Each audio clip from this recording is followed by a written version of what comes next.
More to Marketing.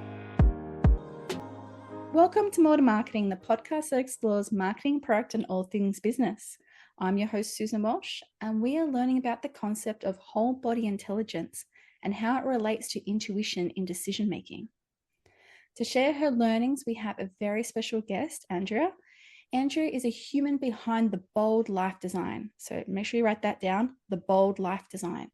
She does coaching and consulting in her practice, and it centers around enabling bold leaders and high achievers to play big, own their story, and go after their most audacious and magical goals for their own purpose, but also to have impact and also to get joy. Because let's face it, we do so many hours at work, we really want to get joy out of this as well. So welcome to the podcast, Andrea. I'd love to hear more about you and your story. So would you mind sharing that, please? Absolutely. And thank you so much for having me. I'm so excited to have this conversation. I love working with people around big life and career pivots. I like to say I'm a great co-pilot in an existential crisis. So if you're asking the big questions of who am I, what do I want, what are the things that light me up? What are my gifts? What do I want to bring to the world? Or maybe it's just that like quiet whisper of, I think I'm meant for more. And what is that? I love being a co-pilot and being in partnership with somebody as they're really navigating what sometimes can feel like a very scary, uncertain time, but also so much possibility, and having the space to actually really quiet the noise, which is why I think our conversation is going to be so fun, because that's a lot of what we do is how do we build self-trust and intuition, especially in seasons where we're maybe a little terrified. No, I completely think this is going to be an amazing conversation because myself, I've been through 2 redundancies, and that's a business decision because they've decided to pivot their business. But I'm a human. I'm not a business machine. So it does put you into that question mark of who am I? Where do I go from here? So I think this is absolutely going to be magical to learn from, so that for others that are going through this or may go through this, because it's unfortunately very common now, they get something out of this to be able to help them and maybe even turn to you for some advice in the future. Absolutely. Love that. All right. So I would love to know, how do you actually define whole body intelligence? What are the key components or elements that contribute to this concept? And then following on to this as well, how can you, knowing and understanding these, help a business? Whole body intelligence is a concept in kind of the somatic coaching or embodiment coaching realm. And that's really speaking to 3 components of our intelligence, which is our mind, our heart, and our gut, right? So there's these 3 parts of what informs our self-trust, what informs our decision-making. And why I think it's so important to highlight those is we operate in a world that really stays in the mind level of intelligence. We stay really noisy in a lot of the mind wisdom that's coming up, that giving people access and permission and the practice of tapping into these other almost 2/3 of the evidence of your wisdom or 2/3 of the evidence of your intuition is really grounding and be really helpful. And for businesses, that's especially whether you are running a business or you are starting a business. I think that there's a lot to be gleaned from these other parts of you that we often, when we're thinking about all of the doing and the project management and the networking and all of the things, it's a lot of our visioning, a lot of our decision making, a lot of our choices that we move through could actually be empowered through a gut and heart decision making versus just all of the what's in our mind. Exactly. It's like using the best of all, having the data, right, which is part of mind, but also using your heart, I'm going to use the word soul and gut, to make sure it is the right decision. I find that a lot of companies are now going down sustainability or ethics. And if they're going to truly want to do this as having the right people there, they need to have all of those elements together, or they're just going to unfortunately set themselves up for failure. Yeah, we're all walking around with these 3 vessels of our wisdom and 3 vessels of our knowing. And if we don't tap into those, we're missing it's a missed opportunity. No, I completely agree. And I know myself, some decisions I've made are more on gut than they might be on data, because the data might not exist yet. Mm-hmm. So you sometimes you do have to take, I suppose, that initiative, and you probably call it more being intuitive, to be able to go for it and try. And yes, you're allowed to fail, but at least have that try so that you can learn from it as well. Mm-hmm. Yeah, gut wisdom is there's sometimes not an explanation for it. It's Mm, just the knowing in your bones why there's a direction that you're choosing, and you don't necessarily. It's like when you were in grade school, and I don't know if this was a situation for you, but they always made you show your work when you got to a math problem, mm-hmm. and because you had to give the steps and the this is why I made this choice and the evidence. And sometimes gut is just like, I just know. And it's Yep. trusting that. I love that analogy there.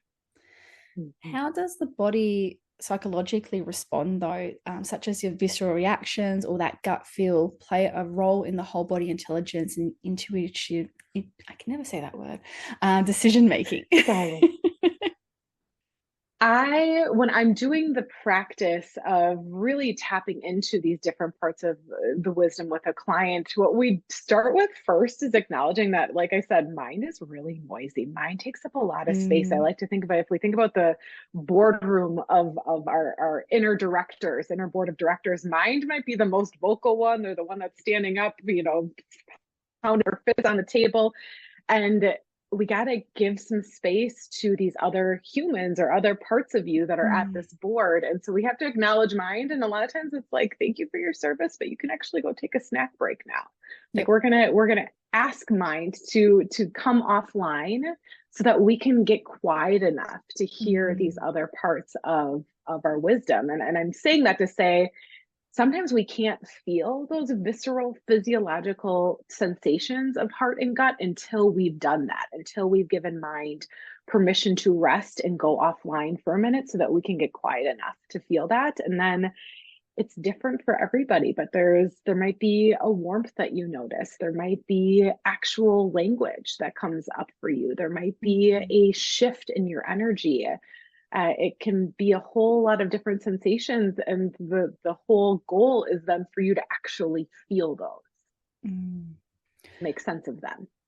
I can definitely see how suddenly a subconscious idea could just burst forth, that's been sitting there forever wanting to say something, but you're too busy going through the motions of the day or the motions of work or the next thing Mm-hmm. that needs to be done on your to-do list, to actually be able Mm-hmm. to turn that off, to be able to hear it and feel it. That's right. Wow, that could be very powerful. I know, I have a very good friend who I used to work with, and she swears by meditation.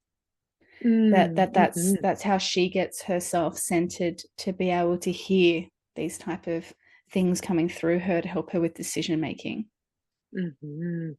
Mm, Yeah, meditation is a really helpful practice for building capacity for that quiet, right? For mm, building capacity for mind to be allowed to go offline, to notice mm, other sensations, to back into this what I like to call wisdom or higher knowing. And mm, so meditation can be a vehicle for that. And there's lots of ways that people can meditate. It could be a walking meditation. It could be a creative meditation. You don't even have to call it a meditation. It could be, sitting and looking out at the birds, whatever resonates with you. It's that, again, that space to cultivate stillness. mm. And might not always be stillness around us, but stillness within ourselves. And what would you say that the next step you normally take once you've worked with someone and they've found this quiet? They now feel what they think is going to be something to catch on to and maybe progress with. What's your next steps that you work with those people to help them resonate it?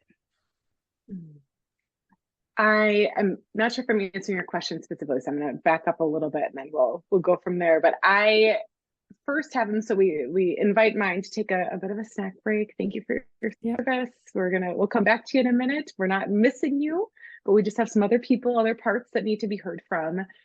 And then I do some breath work, and I invite people to really drop into their heart. And I'm Mm, putting my hands over my heart right now because sometimes that's a helpful way for us to access that sensation or that connection. And so, really dropping into your heart wisdom and Mm. just taking some breaths, breathing into it. And we just start to notice, what do you feel? What do you notice? And usually there's language that comes up. It might take a minute just to let that settle. And then we capture, what does your heart want you to know about this decision? What does your heart want you to know about X, Y, and Z? And so, really holding space specifically for heart to be heard. And we take some big inhales, exhales, thank it for its service, and then we drop into gut wisdom. And I always say it's like the space between your spine and your belly button. It's the bowl of your hips. It's Mm-hmm. the widest part of your trunk. It's your grounding. Really breathing and exhaling into your gut and your intuition. What is your intuition? What does your gut want you to know Mm. about this? So specifically asking those parts of you once you've created that stillness, and you might be surprised at what comes up. I can probably imagine there's probably a lot of people that have been very surprised thinking that might be one direction. Then after all of this, oh, actually, it's not. It's something Yeah. completely different that they never even thought of before. It's something they completely never thought of before, or Mm. sometimes they'll get a lot of big sweeping body emotions like tears. Like there's a part of you Mm. that has been unseen and untended to that all of a sudden we're quiet enough to hear. And that can be a really powerful part of informing what Mm. it is that your body and your whole Yeah. center is really wanting from you. Tears Yeah. are really wise. Yeah. It's definitely a trigger, isn't it? A trigger to actually Hmm. listen to. Yes. To And make probably meaning of. exactly. And this probably follows perfectly into our next question.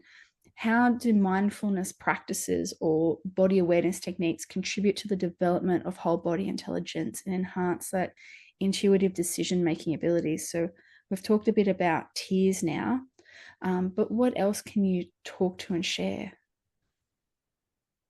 Yeah, those mind body practices, they give us capacity to build that stillness. They're like flexing a muscle Mm. for creating stillness and the capacity to be in stillness, and then building those awareness, mind body awareness sort of mechanisms, actually starting to notice the sensations of your body. I mean, how often do we go through our day and I'm like, I don't even know the last time I remembered that I took a breath. Like we just are so not in Mm. our body's experience. And that is where heart and gut wisdom lives. So, in order to build relationship with those parts of our wisdom, we have to start feeling the sensations of our body. And so, checking in, just starting to notice the nuance of Mm. how digestion feels, how your energy feels, how your throat feels, how what warmth and cold, just even baseline five senses is a really great place to just to start building checkpoints with yourself and building new baseline for that awareness. Mm. I think that's something a lot of people don't do, and I can vouch for that. You're just busy going through the motions, and Mm-hmm. then you're just like, oh, I'm now run down, or oh, I forgot to take my vitamins, or oh, I'm actually cold. How long have I been sitting here with very cold arms in the air conditioning and haven't put a shawl or a jumper or jacket on? So That's right. you do just get so blindsided and focused at points that Mm-hmm. I completely agree that even taking a breath can be something that you don't even realize that you have been doing. Mm-hmm. Yeah, our culture sets us up to just constantly be doing, to be Mm. constantly overriding the needs and sensations of our body. It takes proactive attention and Mm. intention in order to build that awareness. And it seems to me some of the language you've used, like the gut digestion, it's also about taking the time to make sure you're healthy and at your peak. So if you're Mm-hmm. more in tuned about what you're doing for work, not only that will help your work life for decision making, but also your body and mind, that they're getting more peace as well, so that they're more focused and relaxed to a point. Yeah, how we tend to our vessel is an important part about how our vessel then tends to us in terms Mm. of giving us those wisdoms or giving us that evidence and that information that it wants us to hear. Mm. Are you able to share any of examples or antidotes where relying on whole body intelligence or intuition has led to successful decision outcomes in either personal or professional contexts? Yeah, I mean, I think that it shows up for me in so many of my business decisions. I often journal and speak to, like, I feel like I'm uncomfortable all the time. Like, I think that that's just like a baseline for an entrepreneur, is just constantly stretching and growing and evolving and then trying something new and being courageous. And a big part of what I feel like has empowered my journey. I've had my business for 8 years, and just for some context to back you up, I'm a registered dietitian. I actually started my coaching work the lens of food and body peace coaching and intuitive eating Mm. coaching, and quickly learned that in these, coaching relationships with women, I was like, oh, this isn't actually about food and body. This is about relationship with worthiness and Mm. perfectionism and their relationship with purpose. And that all led me to really down this path of joint success coaching and executive coaching and leadership coaching, because it's the umbrella under which we operate. It's what is our self leadership. And to make that pivot from leading with dietitian to leading with coach was terrifying. I spent a lot of years working on that credential and feeling really proud of it, that to all of a sudden take a step back and to reevaluate, what is it that I want to lead with? What is it that I actually want to be known for? That was a really big pivot point for me, and from an entrepreneurial standpoint, and a little terrifying. And a part Mm. of what empowered me to keep putting one foot in front of the other and to really move that forward and make that shift was trusting myself. It was like, mind is going to be vocal and have lots of noise around why I shouldn't, and look at how hard you worked for this thing. It's like that sunken cost fallacy, right? Of, we've spent so much time doing this thing, why wouldn't we keep doing this thing even if it's not really what we want to do anymore, or how we want to position ourselves. And so it was a lot of that tapping back into, what do I know to be true here? Mm. What do I know to be true here? And so I had to do a lot of work to tap into that heart and gut intuition and wisdom in that season, because it was volatile. There's a lot of uncertainty. So making big pivots is a really important time for that. Definitely. And it sounds like during these big pivot moments as well, it's a lot about building that self trust by doing those exercises about heart and gut to ensure that it's all aligned. Mm-hmm.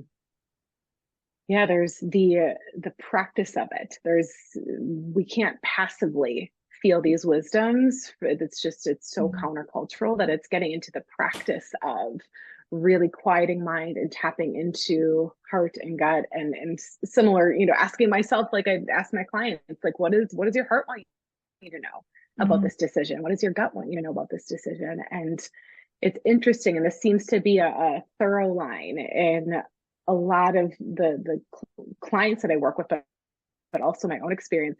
Gut is very succinct. Gut has like these very direct responses. Gut Mm. is just like, you know, this is right. And so just the quieting down to be able to actually hear those 2 or 3 words and have them feel irrefutable within your bones is really powerful. Mm.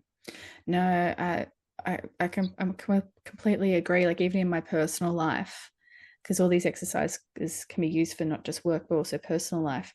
You That's just right. know. So, for example, I just knew I wanted this little puppy one day. It wasn't in a Hmm. location I would normally buy a puppy from because I don't believe in buying from pet stores. But this little puppy, Pepper, she just watched me, even though her sisters were banging into her, knocking her over, and she just watched me walk through the whole shop and wouldn't stop eye contact. And we just stood there with eye contact with each other while she was getting beaten around by her sisters. And it was about a good 5 minutes. And my husband just looked at me and went, "We're taking her home, aren't we?" And my gut was just like, I think she's chosen me. Uh-huh. I did not expect to get You another knew. animal or anything like this. And Hmm. she, as soon as the lady came to open the gate, she got up and walked over because she knew she Hmm. had picked me and I knew she had picked me in my gut.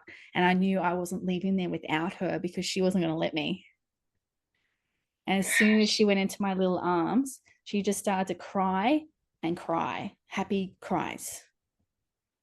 And it was just like, and now every Oh. time she sees me, she's 14 years old. every time she sees me in the morning, she cries because I'm just her little Mm. person that she had to have. And I knew that, like Yeah. you said, you just know in your gut when Hmm. your mind stops and I stood there for 5 minutes just looking at her, and then my head started going, oh, you don't need another dog, Susan, you don't need another dog. Right. Mine's got lots of things it wants you to hear. Hmm. And I'm just like, I don't think my heart is giving me a choice here. Hmm. And neither is she. Yeah. But Oh. that would be like my example that I have. But in regards to doing this in more of a, I suppose, team environment, I know that this can be a very solo activity, but would you recommend doing Mhm. anything within a team environment where you might just sit in a team meeting for 5 minutes quietly? Um, all technology off, put your phone down, put your hands down in your lap or wherever they need to be comfortable, and just breathe for a few minutes before you start a session.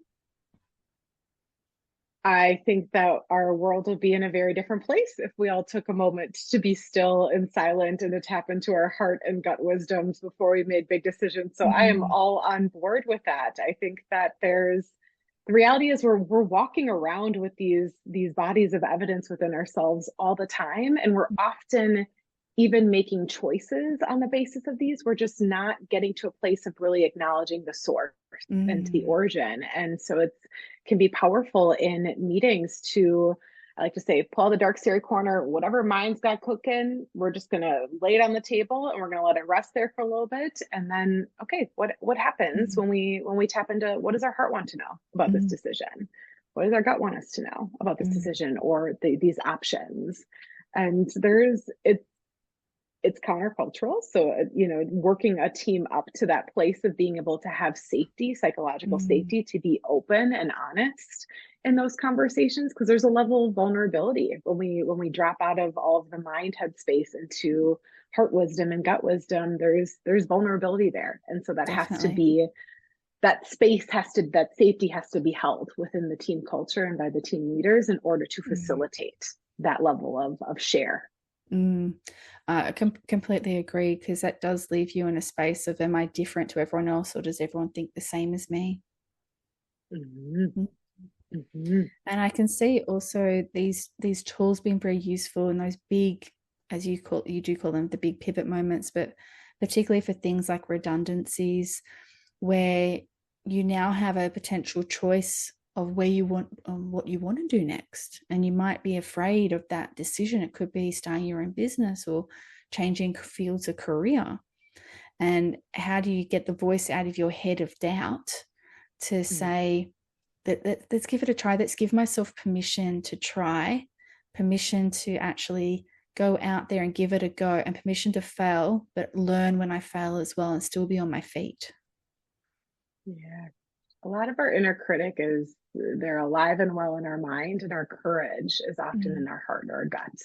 And so when we're in seasons that require courage, being really attentive to those other parts of our wisdom feel really important, whether that's courageous decisions, courageous next moves, courageous leaps, courageous conversations. mm, That is a powerful, grounded place to start from. mm. Yes, no, I've myself been through redundancies, and it's definitely that time of reflection. And if you Mhm. can do these practices and quiet the mind, it can help you to at least understand how you feel to then move forward in a positive way. Mm, Yeah. And I mean, I love coaching, and whether it's coaching with me or coaching with somebody else or in, therapeutic conversations, that's the power of having a third party person hold space for us, especially in seasons of uncertainty. It's because it gives us permission to hover above the weeds that our mm, mind likes to just marinate in, to say, what else is possible here? What does? When we get quiet, what does heart and gut want us to know about our mm, options here? We often get trapped in the possibilities that mind comes up with. And when we give permission to these other parts of us and hold safe space to navigate those other parts of us, it's amazing what else becomes mm. available. And I'd also say that probably a lot of people don't have others that they feel that they can talk to. So that's where this Mhm. third party, like yourself, comes in to be able to give permission and to listen and not judge and just help them pull out those words and make sense of those words. Mhm. Good coach should be a conduit for your highest wisdom self. It's not about Exactly. the coach, it's about holding space for you. Exactly. Now, Mhm. looking ahead, what do you envisage as the future implications or applications of this whole body intelligence, particularly in the aspects of like human life, like education, healthcare, and even leadership? I think that the more smoke and mirrors and potentially quote unquote artificial that our world gets, I think the more these very human attributes and very human parts of our connection and decision making are going to become even more irrefutable and even Mm, more required. And that's your heart and gut. AI can't replicate those things. Your gut check, your intuition, your heart sense, it can't replicate those things. And mm, that is where really powerful leadership comes from, and in human centric leadership, compassionate leadership, it comes from mm, those places. And so I think that especially post COVID and in our hybrid situations, I think that that's what we're really, the pendulum has kind of swung. And that's what we're really rumbling with now is like, what does sustaining leadership actually look like? And it's not all of the smoke and mirrors things, it's not all of the best strategy. I mean, it's like, how do we tend to our humans? How do we mm, tend to the workforce that is the reality and frankly, a majority of the capital spend in an organization? It's like, how do we tend to that? And that rarely happens at the mind level. mm. Yeah, it is. It's definitely a shame that not a lot more companies think of the mind because it's where all ideas come from. It's how decisions are made. It's how you work. It's how you treat people. All comes out of Mhm. there. So if you're not feeding it the right food, you're going to have the wrong behaviors. That's right. There's the parable of the two wolves, which I'm sure you've heard of, the listeners have heard of. There's the Native American grandfather who's speaking to his grandson, saying, "Grandson, we all have two wolves within us. There's the wolf of darkness and hatred and jealousy and all the things that don't feel good, and then you have the wolf of lightness and generosity and kindness and compassion." And the grandson asks his grandfather, well, which wolf wins? If they're both inside of us and they're at war every day, Mm, which one wins? And the grandfather says, the wolf that you feed. So mm, it's where we want our energy to go, and we have to give attention to it. Where we want our society to go, our companies to go, our cultures to go, that is what we have to feed. mm. Mind, heart, and gut. Exactly, all together and trying to balance them as best we can. Mm-hmm. That's right. What excites you most about whole body intelligence? I think that this is where people's most courageous choices come from and courageous possibilities when Mm, people are really tapped into mind, heart, and gut. This is where I think anything's possible. And especially when people are in seasons of uncertainty or seasons of challenge, ambiguity, or high levels of fear, I think when we can drop into these places, that is where our grounded sense of, I got this, comes mm, from. And people making decisions from a place of trusting themselves, feeling their feet rooted to the earth, what a different world we'd live in than if we're mm, just all, flippantly around making decisions on the basis of the fears and scarcities of our mind. So I mm. think it's a really powerful place to build leadership from. I agree. And I can feel your passion about this whole topic as well, which Mhm. makes me so excited as well. Now, Thank you for having me. I do have one final question I ask everybody. Mhm. What brand, any brand in the world, best represents you and why? I love this question. I sat with it. And I have to tell you, I asked my husband, I was like, okay, if you had to put a brand, next to my personhood, What would you say? And he said Lisa Frank, and I don't know if you are familiar with that brand. It's like a brand of my youth. It's very colorful. It's unicorns, and it's a whole. There's folders and stationery. It's a whole thing. I don't know if I agree with him, but I felt like that was very telling. And what I did glean from that is joy is one of the tenets of who I am. It's who I am. It's how I practice. It's a big part of the work that I do is like feeling deep in your bones joy in your life Yes. and in your work. And so that resonates for me, but I feel like the my grown-up version of Lisa Frank is Bandeau, the Mhm. brand Bandeau, and they have lots of like colorful stationery and colorful Mhm. clothes, and there's a playfulness and a whimsy to it. I like it. I think, not taking ourselves so seriously and finding the joy in color and shapes and fun sayings, and I feel like that resonates with me. Beautiful. I love that. I do not know those brands, but I'm definitely going to be checking them out because I do like bright stationery myself. You're going to get a whole lot of color thrown at you with both of those brands. So you're either fairly warned or you're welcome. I love it.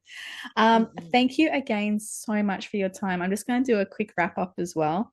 So, with body intelligence, it's so important to be in tune to this to help with decision making, particularly at those pivotal times where they're big moments and you really want to make sure you're making the right decision. So, take the time to understand your mind, heart, and gut and use it to listen in for that wisdom and intuition that will come out when you make yourself quiet and let the noise and the feelings and the warmth or cold, wherever it is, come out, because that will help you with your self trust and decision making. Acknowledge that your mind is noisy. There is so much going on up there at any point in time that you will need to actually work on and practice how to make it quiet at the right time to then exercise quietness to then find these inner thoughts and inner feelings. So it will take time, it will take practice. Just make sure you keep trying at it. Feel those emotions, get quiet enough to hear those other noises, sounds, feelings coming through, and that will help you to cultivate stillness. Practice your mind body all the time where you can, either within your team or individually, for personal or for work, to help with those big decisions making. It's like flexing a muscle. You need to practice it to be able to learn to get that stillness and start to notice those sensations and recognize them. Even thinking about checking in on it. How's your digestion going? Your throat? Think about all those different things. Are you warm? Are you cold? Go through that practice, and then you'll start to hear and feel and get the heart and then the gut working together with your mind. Definitely, this is all about developing your own self trust to allow yourself to try. So, practice this, learn this is a fantastic technique because it helps you to be courageous and also imagine the possibilities that you're missing out on if you don't try this. So, what have you got to lose as well? Have I missed anything, Andrea? I'm just smiling. You nailed it. I got warm fuzzies. That's Ah, right. And I loved your last piece of we're missing out. If we're not tapping into this, what could you be missing out on? mm, I think that is such a fair place to end this of honor that so that you can really feel fullness of your experience. perfect. Thank you so much. Now, for anyone who needs any coaching in this space or wants to learn more about these techniques, I'll have Andrea's details in the show notes. So make sure that you check her out. Thank you again so much for your time, Andrea. You've been amazing. I've loved this conversation. Thank you for having me. I love this conversation as well. Thanks for tuning in to More to Marketing. Don't forget to subscribe for more insights and to hear from some more amazing guests in the future. And also, if you have any suggestions, please reach out as well. This is More to Marketing. Thank you. More to Marketing.